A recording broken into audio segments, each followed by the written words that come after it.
Hello my friends, welcome to the channel. In this video we're gonna talk about controversial topic about should you warm up your car in the winter. As you can see, it's fairly cold outside. So you're gonna have people swear to you one way or another way. But old timers will tell you absolutely yes, you need to warm up your car. And all the new and latest studies and tests and infrared tests, you'll see people tell you absolutely not. That's when the most engine wear starts and stuff like that. So do you or do you not need to warm up your car? Well, it really depends. So one of the reasons why old timers tell you that it needs to be warmed up is because back in carbureted days you pretty much had to, because when the engine was cold, the carburetor was running on choke, which was running super rich, so the car wouldn't really run right on choke if you actually tried to drive it right away. So most of the carbureted vehicles, you did absolutely have to warm it up so they actually run well. By older rides, so if your older ride has one of them carburetors, like this guy, those guys, then yeah, that's something you definitely gonna want to warm up. This carburetor just won't run right unless it's warmed up. It's gonna dump tons of fuel, and then it's not gonna be good times. I mean, it'll still work, but not well, I guess. It will run super rich. So when it comes down to fuel injected vehicles, it's different. I mean, they still run differently when they're cold, but it's nowhere near as bad as carbureted vehicles used to be.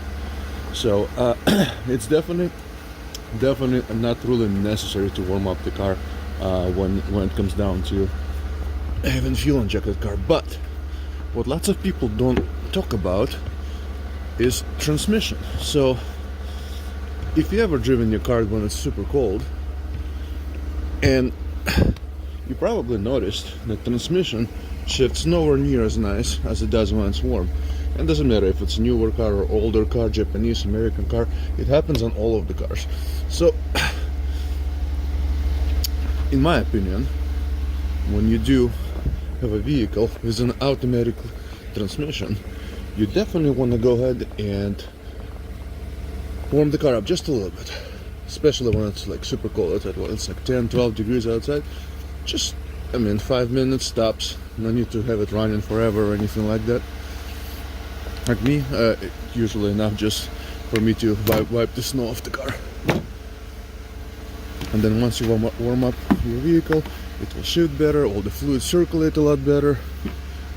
So the conclusion, do you need to warm up your car when it's below freezing outside? In my personal opinion, abso-freaking-lutely.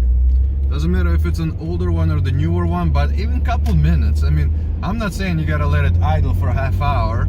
I'm saying just a couple minutes just to get the fluids circulated, get them slightly warmer. Not just like said for your engine, it's also for your transmission. Because yeah, lots of people will tell you, oh yeah, it's bad for your engine just because of all the because how rich they run, because of the unburned gas, blah blah blah blah. Sure, but its engine is designed to run like that when the car is cold. So it's not gonna absolutely destroy it. It will still last as long as you're probably gonna keep the car anyway. But the fact is, like, if you don't warm the car up even a little bit and just start going ham every time you drive it, you're definitely gonna put some more premature wear on your components of the car. If it's above freezing outside, do I warm up cars? Absolutely not. Only when it's below freezing, just to get the fluids going, to make sure that everything's smooth and functioning properly. Almost forgot. Please support your local animal shelters. Right, Bear Bear? Right, laddie?